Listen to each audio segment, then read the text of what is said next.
Hello everybody, welcome into the Hobby Bar. This is Jason, welcome. Today we'll be continuing on this thing, the Bloodwrack Viper we've been working on the past few weeks.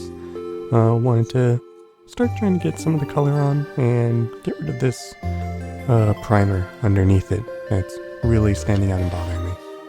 So that's what we'll tackle first. If you do any hobbying, feel free to jump in and hobby along. If not, that's cool too. Hope you get whatever you're working on done. First up, alright, getting into the Abaddon Black. This way we can get rid of all this primer undercoat underneath the snake.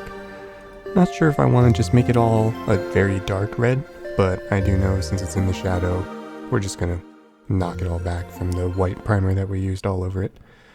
So, this first part is gonna be a whole lot of just base coating all of this stuff black. And yeah, get it all dark and ready for being in the shade, since not much light should get under the snake. But the white does look weird if you do look at it from a weird angle, so that you would see it. So, just gotta cover it up. Also gonna use some of the Abaddon Black on the tongue of the snake. Figure we'll just make it a black tongue in there. That should stand out nicely. And then around the eyes, I wanted the eyes to stand out a bit more, so I figured give it a bit of on the bottom eyelid, I guess, and one on the side of the eye. Can use some of the Abaddon Black there as well. But we'll go ahead and be applying Abaddon Black all over the bottom side first, on both halves of the snake. And then we'll go on to the tongue and the eyelids like I mentioned, and then we'll be moving on to the next bit. Don't think there's any really admin things to talk about right now for it, but yeah, I did remember to get audio and turn off autofocus for all the recordings on this one, so hopefully there won't be any major issues there, but I guess we'll find out. Anyway, I'll catch up with you all here on the next color when we move on from the Abaddon Black.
Alrighty, here we are moving on to Citadel Karak Stone. For this is more the stony color that I wanted the scales to be. So the gray with black wash over it, that's sort of the shadowy color. Like that's the base undertone I want of the scales. But then I want them to actually be more, for the mid-tone of the scale, I want them to be this color, this stony color. That's kind of sandstone-ish. For this process, it is, if you can't tell, going to take quite a bit of time and patience because I'm doing it slow and steady, one scale at a time. So this is a good point to dry brush, but I didn't feel like I would want to dry brush quite at this point because I needed to build the color up kind of stronger first for the mid-tone. For highlighting, definitely going to come in and dry brush a lot of it. But for this point, I wanted to just normally paint it on, just wet. So this is going to take quite a while to build up the color on all these scales. A little bit longer than the base coating everything with the Abaddon Black. So yeah, which you can see in the chapters, if you haven't noticed. I do tend to put chapters in here, just so if you don't want to watch all of it, you kind of have an idea of how long each color takes, and you can skip around and do what you will with it. So hopefully that didn't come through because my mic arm just kind of slipped on its own. But anyway, we'll be going ahead and also applying it to the face for the Karak Stone because I did want the skin color on the face to also be this sandstony color, since it's kind of a magical snake, and I figure serpent face tends to match serpent scales. So it'll also get treated the same way with highlights as the scales. I was having trouble trying to figure out which scales are gonna be a black, black going down the back of it, because to me, it's kind of difficult to tell where the scales would start, where the pattern would start sort of rotating around the body so that it stays on top. I just sort of ended up deciding a stopping point somewhere along the back and deciding that's where it's going to stop for the pattern, basically. Not really a pattern, just the small stripe of black scales that are going to go down from the top of its head down a little bit down its back. But yeah, gonna have to go around and build up this Karak Stone color, this nice sort of stony color. Sort of dirty, I guess kind of desaturated brown color. Not quite as bright as Cuttlefish's Yellowstone, though similar vibe. But yeah. For this process, again, it's going to take a while, so go ahead and let it finish up here. And I'll catch up with y'all here in a little while when we go back to Abaddon Black for hitting up some areas. Though, thankfully, it won't be quite as long. Anyway, catch up with you in a little while for that.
Alrighty, here we are coming back in with Abaddon Black. And this is where I'm going to kind of build up the color around the eyes a bit more again, because I noticed I got some Karak Stone in there. So I wanted to give those another coat for the bottom eyelid and on both eyes. And then we need to get the stripe of black scales going on the back. Not quite sure how I want to highlight the black. I might use a green. I'm not sure. We'll figure that out when we get there. Maybe a purple, maybe a green, maybe a reddish. I don't know. We'll figure that out later. But yeah. We'll go ahead and basically mark down which ones are gonna be black by getting just a light amount of it on there. Thin light coats tends to be better than thick coats as usual. But yeah, we'll be going ahead and getting these scales done up real quick. And then we'll be moving on to the last call.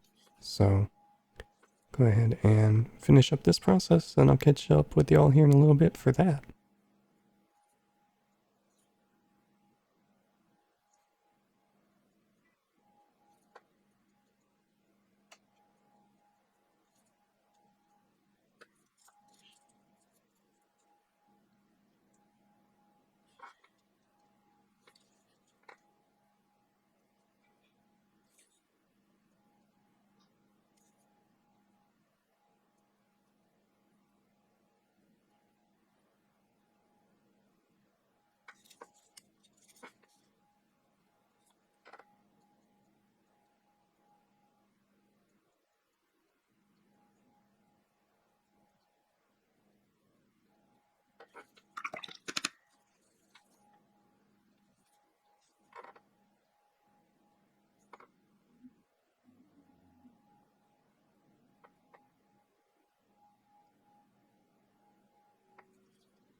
Alrighty, last call everybody, last call.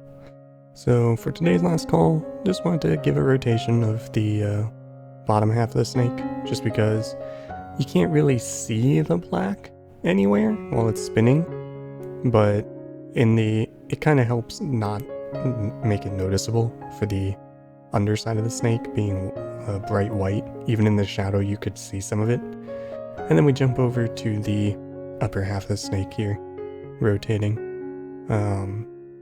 Not quite at the point where I want to glue them up quite yet, even though when I get to that point, that'll be real helpful for painting this thing.